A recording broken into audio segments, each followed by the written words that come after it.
Assalamualaikum warahmatullahi wabarakatuh. Terima kasih Bapak Ibu semua, izin Pak Camat, Pak Wanto, semua. Ini alatnya memang canggih Pak. Karena canggihnya terlalu sensitif, jadi sebenarnya memang nggak boleh dipegang, ditempel aja sebenarnya.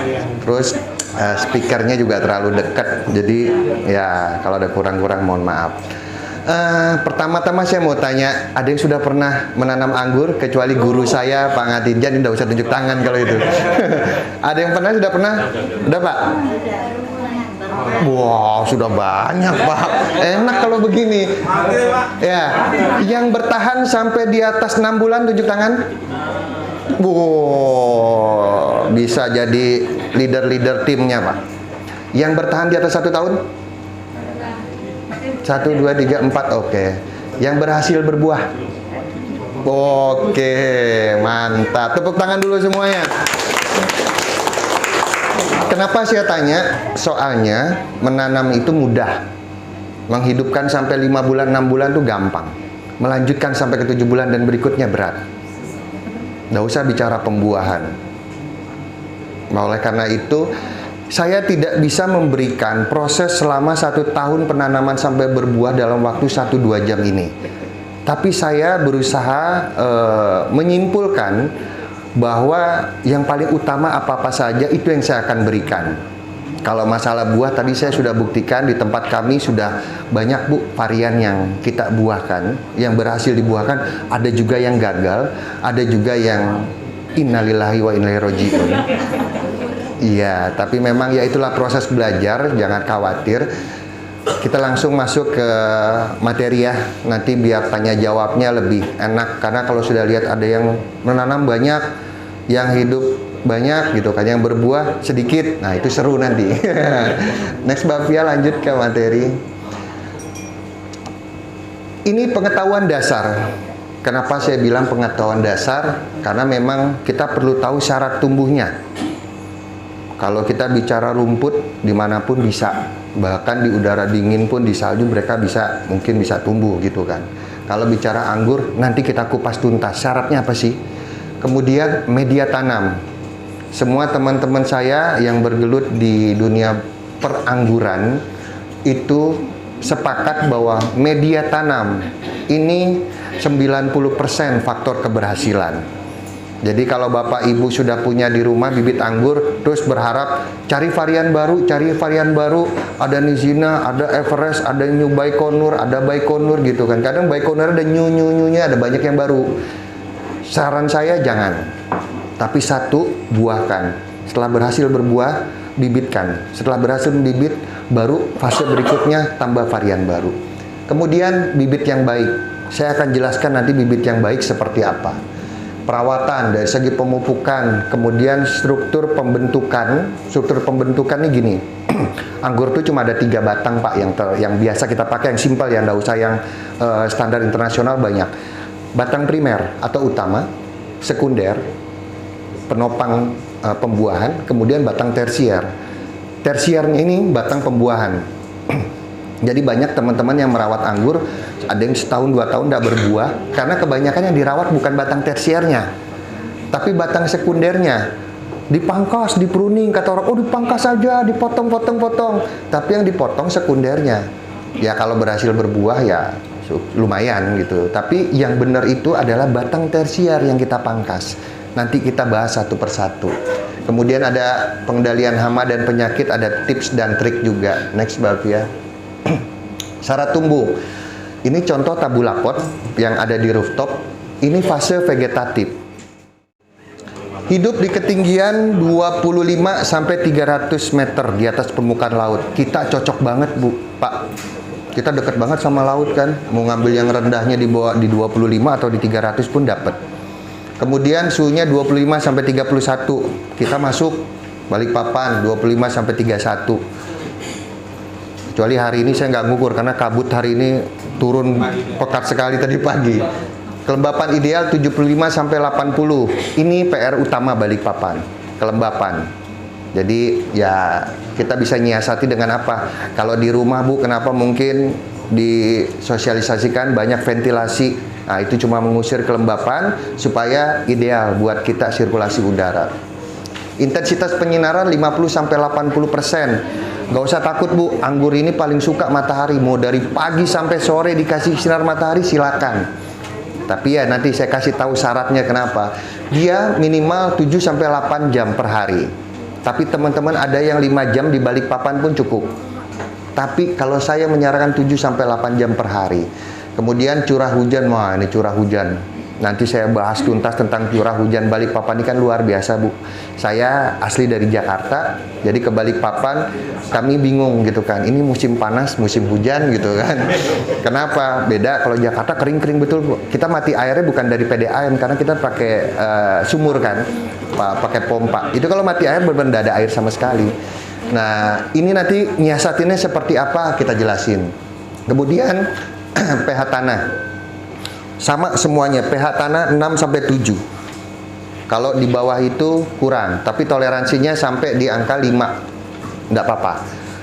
Tipe tanah liat atau berpasir, namun beradaptasi dengan jenis tanah apapun selama memiliki sifat gembur subur dan poros, punya drainase. Artinya kalau kita siram tanaman kita, airnya itu langsung habis. Tidak ada genangan sama sekali. Biasanya kalau kayak aglonema tuh mainnya seperti itu, dibanyakin sekam bakarnya, ya Pak ya. Bapak kayak tahu betul ini, ahli ya. Next, seneng saya Pak kalau ngasih tahu yang sudah tahu tuh enak gitu kan. Oke, ini yang kami pakai di rooftop ini, contoh yang tadi berbuah ini jenis varian transfiguration. Kami mencampurkan semi hidroponik. Nah, kebetulan ada pakar hidroponiknya, Pak Wanto ini ya. Saya agak izin Pak. Semi hidroponik kenapa? Karena kami tidak masih mencampur secara vertigasinya, secara penyiramannya tidak sama persis dengan dengan hidroponik. Kalau di hidroponik ada istilahnya sistem guyur ponik. Nah, kita pakai guyur ponik modelnya. Tapi metannya beda. Kalau di hidroponik, metannya bisa pakai hidroton atau memang metan yang khusus untuk hidroponik tidak mengandung tanah. Nah, maka untuk yang media tanam kami pakai, nanti saya jelasin ada dua, Pak. Yang pertama semi hidroponik tidak pakai tanah. Kemudian ada konvensional. Saya khawatir Bapak Ibu sudah nyaman dengan konvensional, ada tanahnya. Karena kan tanah itu sumber yang bagus. Ini yang semi hidroponik cuma sekam bakar, humus bambu, sama kotoran hewan. 3 aja. Perbandingan 1:1:1. Seperti apa membandingkannya? Ya kalau yang satunya 1 ember sekam bakarnya, humus bambunya 1 ember, kohai kambingnya juga untuk humus sekam bakarnya 2 ember, kemudian humus bambunya 1 ember dan kohainya 1 ember. 2:1:1. Kenapa sih sekam bakarnya 2? Karena biar tadi itu kebutuhan porositas, kalau disiram air langsung larut. Oke. Dia harus gembur, subur dan berdrainase baik. Itu kuncinya media tanam. Saya ulangi ya. Kuncinya 90% keberhasilan menanam anggur adalah media tanam. Jadi kalau ada yang bicara saya punya pupuk POC, JMS, JDA, jadam sulfur, macam-macam, ya kan? Mau pakai air bekas Indomie, mau pakai mecin, mau segala macam, kesampingan itu Bu. Saya berkeyakinan bahwa itu nilainya 5-10% aja. Tapi media tanam kalau dipersiapkan dengan baik dan benar, minimal 1 tahun tuh bisa tercapai kesuburan tanaman ini. Tidak menyukai air menggenang. Ini perlu diingat. Saya bilang tadi, dia kuat panas seharian, tapi jangan pernah kasih dia air menggenang di akarnya. Kenapa? Dia tidak suka air menggenang, tapi dia rakus sama air. Artinya apa? Kalau air mengalir yang disediakan, dia suka. Bapak teman bahkan bereksperimen dan berhasil ditanam di pinggir alirannya air. Lebih bagus nggak pernah disiram, jadi ada air di samping tanamannya itu. Seperti itu. Artinya Pak, air mengalir tidak masalah, tapi air menggenang dia masalah.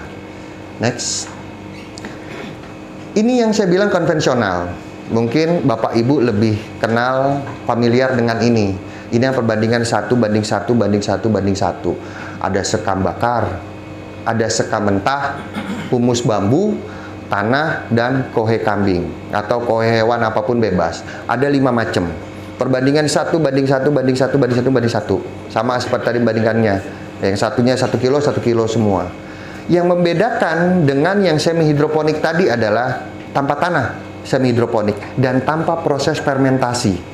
Banyak kesalahan dari kita saat menanam, termasuk saya pertama kali menanam, beli metan jadi dong ke toko atau ke kebun gitu kan. Oh ini bagus, mereknya A, tinggal tanam aja.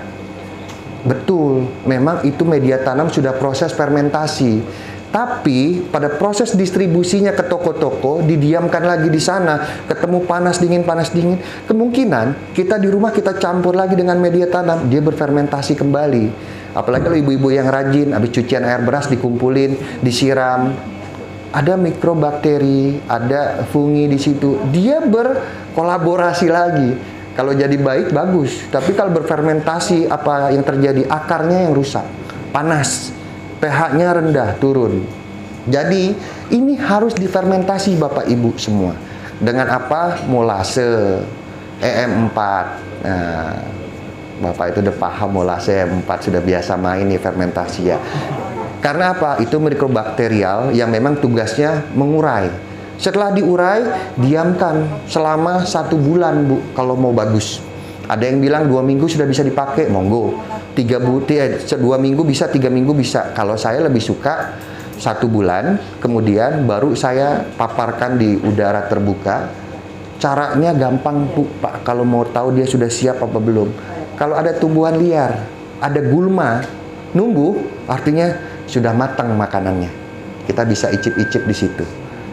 Kalau nggak percaya, coba fermentasi, siapkan. Nanti kalau 3 minggu sudah tumbuh gulma, rumput-rumput liar gitu kan, itu tandanya apa? Itu sudah matang, Pak.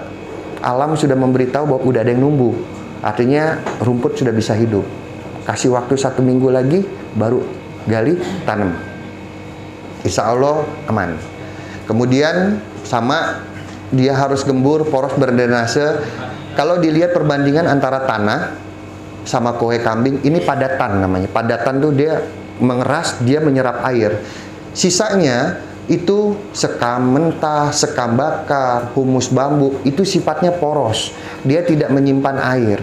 Makanya perbandingannya lebih banyak, 3 banding 2. Supaya apa? Balik lagi. Ketika dicampur rata, air tidak kesimpan, tanah ini mengikat ke masing-masing yang poros. Jadi ya larutlah langsung.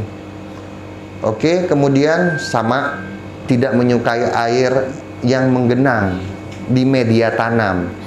Kalau ibu punya aglonema, tiba-tiba daunnya tidak subur, tanaman menguning, balik, cabut akarnya, lihat. Kalau akarnya seger, nggak masalah media tanamnya. Tapi kalau akarnya sudah kecoklatan, agak-agak membusuk, yaitu media tanam. Nggak usah pusing, cuci bersih, rendam B1, ganti media tanam yang saya resepkan seperti ini, insya Allah aman. Next. Ini yang saya bilang, media tanam menjadi kunci utama dalam menanam tanaman anggur. Percaya, 90% kalau saya. Kenapa? Ya, saya pernah beli juga, Bu, di tukang kembang. Media tanamnya nih, udah matang, Pak, tinggal pakai. Saya pakai, saya tes, saya coba. Hidup-hidup, 2 bulan, 3 bulan. Tapi pertumbuhannya beda dengan media tanam yang kita prepare. Memang harus bersabar dengan tanaman anggur ini. Dan kalau nggak percaya, tanaman lain pun sama. Ibu menanam markisa, siapkan media tanam. Kalau misalnya di tanah, grounding, gali 60-60 dulu, siapkan media tanam, tanam. Pertumbuhannya pasti beda. Perakarannya lebih kuat, dan kalau akar kuat, penyakit jarang sekali datang. Tapi once media tanamnya sudah basah, kemudian pH-nya ngedrop, penyakit nih otomatis diundang. Ada arisan, datang semua. Oke, next. Bibit anggur yang baik.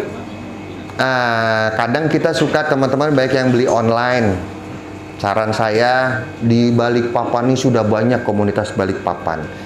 Kami sendiri ada join di Anggur Kalimantan. Ada juga Balikpapan Grape. Balikpapan, komunitasnya sudah banyak. Kalau ibu tadi bisa lihat di awal, saya kasih konten YouTube kami. Alhamdulillah, sudah 10.000 lebih subscribernya, sudah monetisasi, dan alhamdulillah kami juga sudah dapat AdSense dari dalam situ, Pak, Bu, semua. Itu banyak meliput teman-teman yang berhasil membuahkan. Contoh kayak tadi, Pak Camat bilang di perumahan sosial ya Pak ya. Kalau nggak salah Ibu Ayu namanya. Orang Bali. Itu satu seperguruan sama Mbak Via. Jadi kebetulan sama-sama berguru ke guru yang sama. Dulunya orang Balikpapan.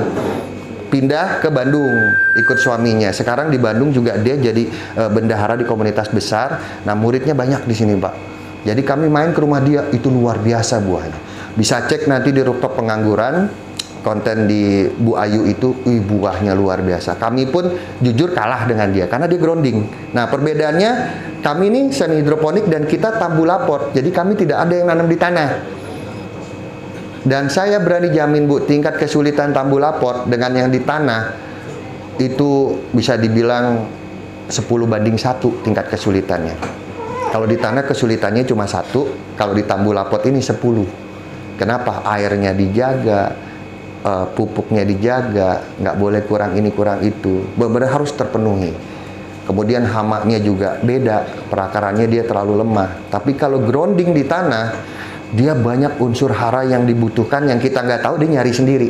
Kalau di tabulaport nggak bisa cari sendiri, kita harus menyediakan. Jadi saya juga nyaranin ke Bapak Ibu semua, kalau punya lahan sedikit, misalnya 30 cm, 30 cm masih ada tanah, nggak apa-apa, siapin situ aja, gali 30-30 atau 40-40 kalau mau puas, ya kan? Cari metannya, sekam bakar, kemudian sekam mentah, kohe kambing, 1:1 semua. Kalau ada humus bambu, tanah bambu paling bagus Bu, karena trichoderma tinggi di situ. Saya agak susah di sini nyari kebun bambu seperti ada di Cibinong atau di Bogor itu luar biasa tanahnya terbaik. Kalau Ibu nggak punya pohon bambu di bawah itu ada perakarannya bekas, itu dipakai buat media tanam apapun. Saya berani jamin trichodermanya dan mycorrhizanya tinggi. Unsur-unsur hayati yang baik. Pakai. Gali, siram, molase, E4, biarkan selama 1 bulan ada tumbuh-tumbuh, tanam. Saya jamin. Nanti tantangannya Pak Camat, siapa yang 8 bulan sudah ada tanda-tanda pembuahan, dapat hadiah, ya kan? Pak Camat nggak bilang nih berapa orang, ya kan? Tapi kalau dari rooftop pengangguran, siapa yang pertama laporan, saya berikan 1 set tabulaport pot beserta raknya, ya. Yang pertama laporannya, kalau Pak Camat tadi kan mungkin semua sudah tahu. Kalau kami rooftop pengangguran, sama kemarin di Kelurahan Pangatijan juga kita bilang, siapa yang laporan 8 bulan, 7 bulan sudah bisa membuahkan, silakan. Iya. Tag terus di IG-nya ya. Iya boleh. Iya, ada IG, ada TikTok, ada Facebook, ada banyak macam kita media sosial, karena teman-teman juga nuntutnya begitu kan. Kayak tadi kita live sebentar. Nanti ini juga akan tayang Bu, sekitar seminggu 2 minggu lagi Pak Camat, Pak Anto.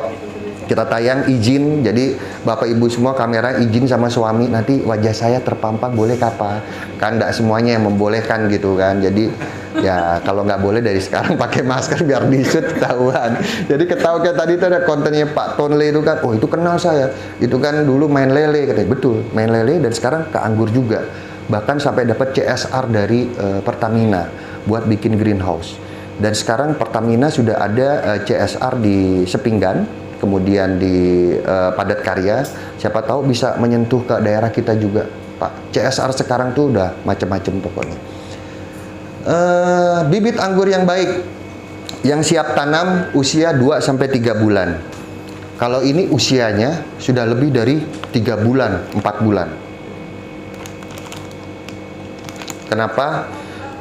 Kalau ini usianya 2 bulanan. Ini bulan 7, 8, 9, 2 bulan lebih. Kenapa disarankan 2-3 bulan? Karena perakarannya sudah kuat. Terus kenapa kok 2-3 bulan masih kecil Pak? Karena kita jaga memang. Kalau kita kasih media tanam seperti tadi yang kami kasih, dengan tempat yang besar, saya susah jual bawa-bawanya. Saya jamin Bu, 3 bulan itu, kalau saya tanam dari bibit 3 bulan, bisa 2,5 meter. Jadi kalau saya mau bawa bibitnya nih ke customer, kami sulit. Dan standarnya memang di teman-teman pengangguran, dibikin memang istilahnya nggak sampai dia tinggi vigor, nggak. Tapi dia punya perakaran bagus, kemudian daunnya usahakan lebih dari 5. usahakan lebih dari 5. Kalau kita beli bibit nanti kan, wah, kenapa? Ada yang baru keluar begini nih, cuma 2 daun sudah dijual. Saran saya jangan. Apalagi kalau kita lihat daunnya sudah hijau, ada yang hijau. Nah, yang paling utama, kalau ini kan bibit yang bagus ya, dia perakaran sudah bagus, tuh sebab minimal sudah memiliki 4-5 daun, pertumbuhan tunas-tunasnya aktif. Yang dimaksud tunas aktif begini, ini hijau tua, ini hijau muda, ini hijau paling muda, dan ada kuncupnya. Ini tunas aktif, artinya apa? Akar tidak bermasalah, kemudian daun tidak bermasalah, tidak ada penyakit, dia dalam rangka pertumbuhan. Ini Bapak tanam dalam hitungan 1 bulan, mungkin sudah mencapai 1 meter. Kenapa? Dia ketahan akarnya, nggak dikasih makan banyak. Ini penyiraman seminggu sekali. Kadang baru layu, baru kami siram. Kenapa? Belum waktunya. Saya pengennya nyampe rumah Bapak Ibu semua, metannya sudah siap, ditanam, tiba-tiba, laju pertumbuhannya. Vigor, langsung tinggi, daunnya langsung besar-besar. Pak, cepet ya anggurnya? Iya. Karena karakter dia, akarnya juga di atas. Bukan akar tebal, jadi nggak usah takut nanam di rumah nanti fondasi rumah keangkat. Dia akarnya serabut. Iya kan, temen saya Pak ada kejadian kan, batangnya sudah besar, ditebang. Kenapa? Takut ngangkat fondasi rumah. Dia akarnya serabut, beda dengan pohon mangga. Itu ada akar tunjangnya, dia memang membesar ngangkat. Tapi kalau ini enggak, justru yang kita rawat akar serabutnya, kecil-kecil dia jalan. Kemudian daun terlihat bebas dari hama. Ya kalau kita tahulah hama kan, ada yang bolong-bolong, ada kutu, ada segala macam. Pastikan. Kadang kalau ibu tanaman anggurnya sudah lebih dari 1, kemudian punya bibit, nambah bibit 1 lagi, bawa dari luar, periksa. Ada kutu perisai nggak di batangnya, ada kutu kebul nggak, ada hama trip nggak, ada ulet nggak. Bawa ke rumah, kenalan sama pohon sebelah, udah kolaborasi. Padahal tanaman kita sehat tadinya, tiba-tiba kok jadi rusak ya. Pikiran pertama kita, pupuknya nih pasti salah nih, dosisnya, wah disehatin lagi, ganti media tanam. Sebenarnya enggak, banyak penularan dari teman yang baru datang. Pastikan karantina dulu, pisahkan, lihat pertumbuhannya. Kalau bagus nggak ada masalah, gabungin biar begibah, nggak apa-apa. Next. Perawatan. Kalau misalnya pemupukan vegetatif, kita menggunakan pemupukan bertahap. Pak, Bu, saya kasih ini pemupukan yang standar di teman-teman pengangguran. Saya nggak bilang ini yang terbaik. Kalau Bapak Ibu mau tahu yang terbaik, kami ada konten terbaru yang ngambil adopsi dari Thailand, Vineyard, Indo-Thai Vineyard. Jadi orang Indonesia, Bu Badaria, menikah dengan orang Thailand. Pak Wancai siapa namanya, dia bikin pertanian nama Indo-Thai Vineyard, Indonesia dan Thailand. Indonesianya di depan, Thailandnya di belakang. Dia sudah berhasil membudidayakan anggur di sana. Proses pemupukannya ada hari pertama, 15 hari setelah tanam sampai sekian, pakai 7724 gitu misalnya. Terus pakai lagi nanti 15. Tapi itu skala kebun. Buat ibu yang bapak baru belajar, ini yang paling simpel. Pakai NPK 16 sudah. Untuk vegetatif. Ya, vegetatif itu masa tumbuh, Bu. Sampai persiapkan nanti mau ke buah. Setelah batang tersier tumbuh, baru masuk generatif. Semua tanaman vegetatif generatif. Vegetatif perbanyak daun, perbanyak pertumbuhan, tinggi, besar. Generatif persiapan pembuahan. Nah, kalau kita juga kadang terlalu sayang berlebihan, Bu. Ini masih kecil kan ya? Masih kecil kita tanam. Numbuh nih daunnya 2. Wih, bagus nih. Pupuknya dikasih 1 sendok. Biar makin banyak makannya, makin pertumbuhannya makin bagus. Salah, Bu. Yang bagus itu kita mulai dari yang kecil. Kalau kita punya anak bayi, kan di atas 6 bulan mungkin baru nyoba-nyoba. Pisang dikerokin, nyoba-nyoba ya kan? Icip-icip sedikit, di atas setahun baru kena yang namanya bubur, kayak begitu. Mereka sama. Kasih dulu dosis rendah setiap mau pupuk. Apalagi kalau Bapak Ibu mau bermain dengan organik. Saya lebih sarankan. Karena buat kita konsumsi sendiri kan. Jadi organik aja, bikin humus, sebulan sekali tabur. bikin POC, ya kan, bikin PSB, JMS, wah semprot-semprot, kemudian fungisida, kemudian ada insektisidanya juga pakai organik, ya kan, pakai kunyit, kayak model air cabai, air bawang, tidak masalah. Yang penting selama media tanamnya bagus, ya. Kalau misalnya dia 1 sendok makan untuk 5 liter air, itu untuk planter bag yang 50 liter minimal. Jangan juga kita baru dapat pupuk ini, bibit ini, kemudian bibit ini ditanam di media yang 20 liter. Terus dipakai resepnya 5 liter air untuk 1 sendok makan. Ya akarnya kesakitan. Karena media tanamnya juga nggak banyak. Jadi kita mesti agak sensi sedikit sama tanaman, jangan main banyak, dikit aja dulu. Dikit, pertumbuhannya bagus, kasih dikit dulu. Wah, udah makin tumbuh nih, tambah dari 1/4 sendok jadi setengah sendok. Jadi 1 sendok setelah dia di atas 4 bulan misalnya. Silakan. Tapi jangan nonton YouTube rooftop pengangguran, pupuknya pakai abemik takuran begini tak dipakai. Tapi media tanamnya bukan media tanam yang kami sarankan. Mati, Bu. Karena di situ ibu ngelihatnya, wah saya punya pot bekas kuping gajah mati, bagus nih, ditabur, taruhlah anggur. Ngelihat rooftop, pupuknya pakai abemik katanya. Wih keren, pertumbuhannya bagus, dibikin racik, beli, bikin, campur siram, nggak bisa. Kenapa? Karena ada tanahnya di situ. Ini nggak boleh kalau abemik ini unsur tanah tuh kita nggak pakai. Kenapa? Di sini sudah lengkap, semua unsurnya ada di sini. Sedangkan di tanah mengandung unsur sendiri juga. Makanya kalau pupuk media tanam yang semi hidroponik tidak ada unsur haranya. Ada itu hanya N yang dibawa oleh kohe. Tapi kalau tanah sudah ada seng, ada macam-macam lah unsur di situ yang tidak boleh. Oke, paling gampang ini. Kemudian kalau dengan yang konvensional dengan abemik ini juga ada aturannya. Kita ngukur ppm-nya itu di berapa. Kalau misalnya masa vegetatif di 1000 sampai 1500, tapi jangan juga baru tanam begini kasih 1200. Saya bilang turunin juga mulai dari 400, dari 600 lihat. Naik nanti, pertumbuhannya bagus. Nah, ya kan? Pak Wanto udah ngomong nih naik. Makanya saya agak sungkan sebenarnya ngomong. Karena memang ilmunya begitu. Jadi kalau ada yang bilang, pakai segini ppm sekian, nanti pembuahan lain lagi dosisnya di atas 1500. Kalau main hidroponik. Karena kami semi, ya kami sistemnya 1000 per hari sampai 1500. Ambang batas amannya 1500. Artinya kalau ibu pun salah kelebihan 1500 ppm, anggur ini masih aman. Ambang batas atasnya masih aman, vegetatif. Cuma kalau media tanamnya bermasalah, numpuk dia. Numpuk, mengendap, akhirnya lebih dari 1500 yang ada di media tanam. Balik lagi ke media tanam. Kalau dia langsung poros habis nggak ada menyimpan di media tanam. Oke. Kalau untuk pemupukan generatif, kapan generatif? Pada saat batang-batang tersiernya siap dibuahkan. Seperti apa batang tersier siap dibuahkan? Nanti kita kasih lihat. Dan tadi saya bilang kan, dalam waktu sejam 2 jam ini nggak cukup saya buat ngerangkum masa pertumbuhan selama 1 tahun. Artinya apa? Saya kasih dasarnya, Pak Camat nanti kasih bibitnya, Bapak-bapak praktekin.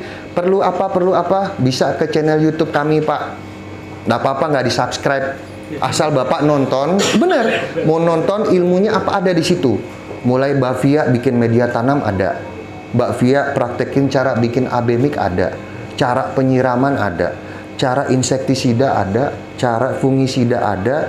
Cara merawat dari mulai bibit umur sebulan sampai pembentukan batang, bahan mana yang sekunder, tersier, ada semua. Itu yang paling banyak ditonton. Jadi saya ngambil kesimpulan orang Indonesia nih yang nonton tuh hampir 100.000 lebih yang nonton itu belum tahu cara pembentukannya. Makanya saya bilang konten satu itu yang paling terbaik. Kenapa? Jadi tahu, pertama numbuk begini, dibelokin, ditidurin, dari yang tidur didiriin, satu. Dicontohkan nih, kita ada sekitar 8 tanaman buat praktek waktu itu. Jadi sengaja ini tanam tanggal 10, ini tanggal 20, ini tanggal 30, tanggal 1 bulan berikutnya, sekian. Kita sengaja tanam cuma buat bikin konten. Kenapa? Yang tanggal 10 tumbuh 1 meter. Kita jelasin ini loh baru numbuh begini, treatmentnya begini.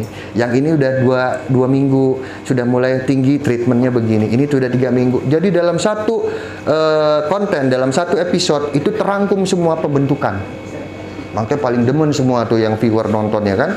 Nah ini enak katanya, kenapa? Jelas kalau orang bilang ini ya sebulan 1 konten. Nanti bulan depannya ini ya umur 2 bulan. Nggak nyambung, nggak ngikutin gitu loh. Silakan nanti. Kalau untuk pemupukan generatif, dia N-nya sedikit, P dan K-nya yang dibanyakin. Kalau ibu punya jambu, punya belimbing, mang, itu sama kok. Pertumbuhan itu pasti N, P, K seimbang. Tapi kalau sudah pembuahan, P dan K-nya tinggi. Terserah, mau ngeracik sendiri pun bisa. Kalau buat yang standar di anggur, karate boron 24 gram, MKP 12 gram, sama KNO3 putih 20 gram. Ini dicampur jadi 5 liter air. Penyiramannya gimana? Sistem dikocor 1 minggu sekali, bukan setiap hari. Balik lagi ya, ini juga untuk planter bag 50. Yang seperti saya bilang nih, diameter 60, itu yang besar. Kalau yang kecil berarti dosisnya setengah. Kalau ragu, kurangin lagi. Diberikan seberapa banyak selama 4 kali dalam 1 minggu. Dalam 1 bulan. Minggu pertama, minggu 2, minggu ketiga, minggu keempat. Harapannya apa? Nutrisi pembuahan P dan K tingginya itu sudah muncul di batang tersier, baru dipangkas, insya Allah berbuah. Jadi proses pembuahan itu tidak bisa dikasih pupuk hari ini, besok dipangkas, besok berbuah. Jangan berharap. Kita proses penimbunan, namanya penimbunan nutrisi di batang-batang pembuahannya. Setelah sebulan minimal itu bisa dibuahkan. Kalau untuk dengan AB Mix, yaitu ppm-nya naik dari 1.500 menjadi 2.500. Next, Mbak Fia. Ini yang saya bilang, pupuk hidroponik, ini ada AB Mix, ada vegetatif dan generatif. Kami pisahkan 2. Kalau konvensional yang saya bilang, ada Mutiara Grower yang 150920. Bisa juga, kalau tadi kan pakai karate boron, MKP, KNO3. Kalau nggak mau ngeracik itu, pakai Mutiara Grower. Sama. Dia fungsinya untuk pembuahan. 150920. Kalau itu cuma 1 aja, tapi saya lebih suka yang MKP, karate boron sama KNO3 putih. Kenapa? Unsurnya itu lebih bagus lah. Pengisian buah juga sama, setelah berbuah pakai Mutiara Grower, nggak masalah. Saya kurang kelihatan nih. Batang pokok, nah ini batang pokok, ini batang utama, primer kita sebutnya. Kemudian ada batang yang kita tidurkan atau kita rebahkan, itu menjadi sekunder. Yang tumbuh dari sekunder ini adalah tersier. Nah ini batang pembuahan. Ini kalau pakai teralis pagar. Kalau kan teman-teman ibu-ibu bapak nih sukanya kan yang para-para, yang digantung kan, sama aja. Yang dari batang ke atas nih berdiri angka 1 sampai ke atap, itu primer. Setelah dia tidur, jatuh, itu jadi sekunder. Yang numbuh dari sekunder, ini jadi tersier. Tersiernya inilah yang disebut batang pembuahan.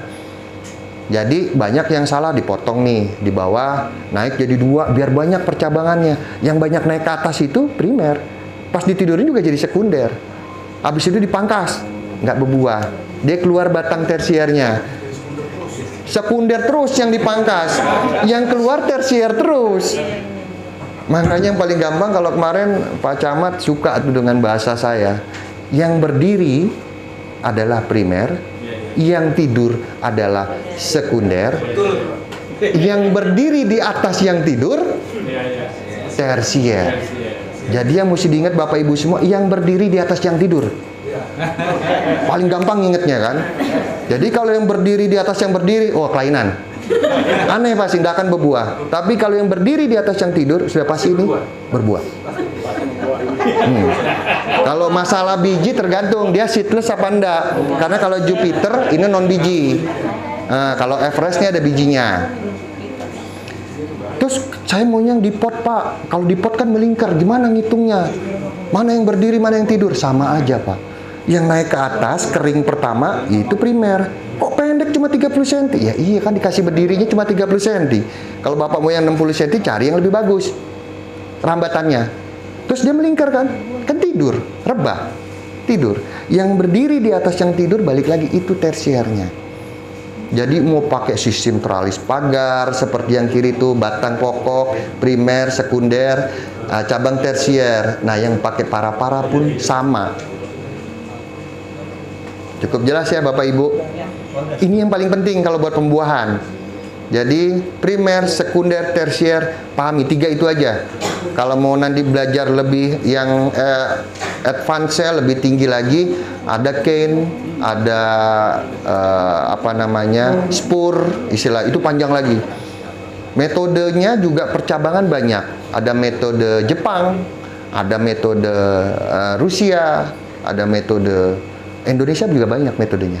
Ya, salah satunya tadi itu, yang dipangkas tidak berbuah itu kebanyakan Indonesia. Next.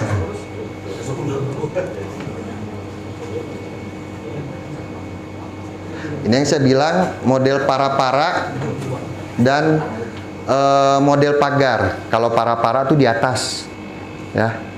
Yang tadi Mbak Via ada lagi panen. Itu ada 2 metode, Mbak. Yang panen Mbak tadi Mbak, yang panen Nizina. Nizina nih, ini pagar, bukan pamer ya, ini buat belajar. Jadi nyanyi lagi. next. Itu di sebelah kiri, ini posisi Mbak Pia kan membelakangi. Sebelah kanannya Mbak Pia itu batang bawah nih Pak. Nah itu ke bawah tuh ke pot. Nah itu tuh ke pot tuh ke bawah, itu primer. Nah sebelah kanan itu tidur. Ya kan? Nah, yang berdiri di atas yang tidur itu yang buah. Itu tersiernya, dan kita harus merawat tersier secara baik dan benar. Kalau primer, nggak usah dipikirin.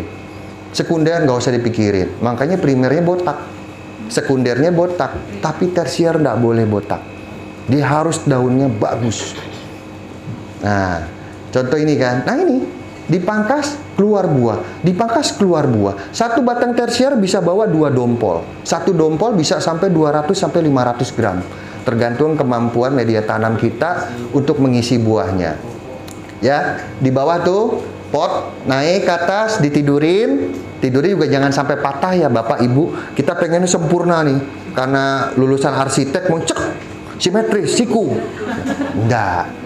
30 cm di bawah yang kita mau, kita arahin begini. Jadi bengkok. Kenapa? Biar nutrisinya nggak macet di sini, Pak. Jadi dia belokin aja. Belok. Nah, dari belok itu nanti ada yang tumbuh. Nah, tumbuh ini yang dirawat baik-baik. Karena kalau tersiernya bagus, insya Allah buahnya bagus.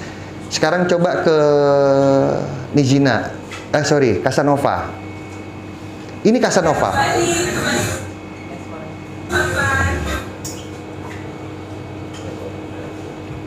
Ini Casanova, ini di atas, para-para, sama aja. Nah, dia numbuh dari batang-batang yang tidur. Nah, Bapak kan lihat tidur tuh. Nah, itu batangnya yang tumbuh di batang yang tidur, sama-sama tidur. Tapi yang satu tumbuh di batang yang tidur. Jadi dari bawah ke atas, berdiri, tidur. Yang tumbuh dari yang tidurnya ini, itulah tersier kalau di atas. Iya, kalau kita bilangnya fishbone, tulang ikan. Jadi dia modelnya tulang ikan, kiri kanan, kiri kanan, kiri kanan. Jadi kalau ngelihat ke atas, kayak tulang ikan. Nah, yang tulang ikan duri-durinya ini yang nanti dipangkas dia berbuah. Terima kasih. Next, tinggal sesi terakhir. Sudah paham metannya, sudah paham pertumbuhannya, pupuknya simple, tinggal hama. Nah, jadi anggur ini Pak, dia kuat ratusan tahun, bisa diwariskan, tapi lemah sama hama. Artinya apa? Ketergantungan sama kitanya bisa dibilang 80-90% ketergantungan. Iya. Kenapa? Kalau pucuk muda hama trip biasa di cabe. Jadi kalau nggak mau kena hama trip, taruh cabe sebelahnya, nanti nyerangnya ke cabe. Cabenya yang kita tuntasin, anggurnya aman. Kalau misalnya kena hama ulat, iya misalnya kayak bunga matahari, nah itu kan sistem-sistem organik ya, kita sama alam tuh kita kembalikan lagi ke alam. Tapi kalau model kayak greenhouse harusnya aman. Greenhouse tertutup ya, tidak ada hama masuk ke dalam. Hama itu datang dari bibit baru, datang dari badan kita. Lihat-lihat punya orang dipegang-pegang gini, daunnya berjamur nih, nggak cuci tangan. Nyampe rumah, bagusnya tanamanku, udah lama pindah. Karena penularan penyakit itu di tanaman 80% saya berani jamin dari orangnya. Punya ibu bagusnya bu, padahal ada kutu perisai di bawah. Habis itu melihat rumah kita, jeleknya kamu, nambah jelek, kutu perisainya pindah. Ya, nah pengendalian hama adalah ada yang namanya insektisida, fungisida. Kalau musim hujan, saya jamin jamur banyak, jamur karat, jamur putih, milde, jamur tepung. Itu musim hujan, jadi perbanyak fungisidanya. Berapa banyak? Kalau pencegahan seminggu sekali. Kalau sudah pengobatan seminggu 2 kali. Tapi kalau tempatnya tidak kena hujan, bisa sebulan sekali. Sebulan 2 kali. Itu Pak faktor kenapa petani kalau hujan gimana? Sebisa mungkin ini jangan kena hujan kalau mau bagus daunnya. Kenapa? Hujan sumber jamur. Karena lembab. Air ke tanah, tiba-tiba ada matahari kayak Balikpapan nih, hujan panas, uap naik ke atas, ngembun di bawah. Jadi jamur karat yang kuning-kuning tuh. Terus kita pegang-pegang, pindah ke yang lain, pindah. Penyebarannya seperti itu. Terus habis jamur ada insek, ada ulat, ada kumbang, belalang. Insektisida pun harus dijaga. Tapi kalau tidak ada, misalnya kayak saya di rooftop di lantai 3. Kenapa sih namanya rooftop pengangguran? Karena saya di rooftop di lantai 3, saya bikin pakai atap sedikit tapi kena tampias hujan, pengangguran ya anggur. Itu jarang ada hama seperti belalang. Yang banyak itu yang hama yang saya bawa, main ke tempat teman, nempel di baju, pindah jadi punya trip, kecil-kecil nggak kelihatan mata, rusak daun. Kalau ulet kupu-kupu nyampe ke lantai 3 agak lumayan terbangnya. Tapi ada yang suka ikut di belanjaan, di tas ikut nempel baru bertelur. Bisa. Yang paling banyak masalahnya kalau di saya adalah perakaran hama di tanah. Jamur akar kayak gitu-gitu karena penyiraman kami kan otomatis. Jadi kadang terlalu banyak, udah otomatis ditambah kena hujan lagi. Selesai. Medianya pH ngedrop. Habis pH ngedrop akar mulai berguguran. Oke, next. Nah, ini dari rangkum keseluruhan yang bapak-bapak mesti ingat adalah tips and trick. Tanam anggur di tempat yang terkena langsung. Saran saya itu mutlak, Pak. Yang kedua, beratap transparan. Kenapa saya bilang boleh di luar, tapi kalau ibu tanam di luar nggak ada atap yang transparan, dia kena air hujan, pencegahannya semprot fungisida seminggu 2 kali, insektisida seminggu sekali. Tapi kalau yang beratap, pencegahan awal aja sekali, habis itu nunggu aja 2 minggu, 3 minggu semprot lagi. Dengan beratap lebih mempermudah kita merawat. Kalau tidak beratap, kita mesti lebih sering ngobrol sama anggurnya. Baik-baik sajakah kamu? Ya, lihat atas bawah. Gitu. Begitu ada satu tanda, mesti siap-siap kerja bakti. Kemudian penyiraman sesuaikan dengan kebutuhan. Contoh nanti kan Bapak Ibu semua diberikan bibit oleh pihak kecamatan, Pak Edi dan semua, bawa pulang. Kalau mau tanam, ingat, jangan bekas kuping gajah, bekas aglonema langsung tanam. Mending di prepare dulu. Dan ini nggak boleh banyak siram, masih seminggu sekali lah. Kalau ini kondisi sengaja, nanti dilihat kalau di bawahnya begini, oh masih lembab ini, masih ada airnya, nggak usah, karena akarnya belum kuat untuk lakukan penyiraman rutin. Tapi kalau sudah ada media, prepare, kasih. Nanti penyiraman juga jangan terlalu banyak. Kapan waktunya mulai agak banyak? Ini Pak, pada saat dia keluar sulur-sulur gini nih. Sulur nih seperti akar tapi di atas. Nanti dia akan mengikat dan sulur ini menyedot nutrisi terlalu banyak. Kita harus buang rutin sulur ini. Iya, ini nyedot nutrisi. Makanya saya bilang dalam waktu 1-2 jam ini saya tidak bisa merangkum 1 tahun pertumbuhan anggur sampai berbuah, tapi nanti ada kontak person di slide ini terakhir, ada WA admin, ada informasi, tapi jangan lupa password.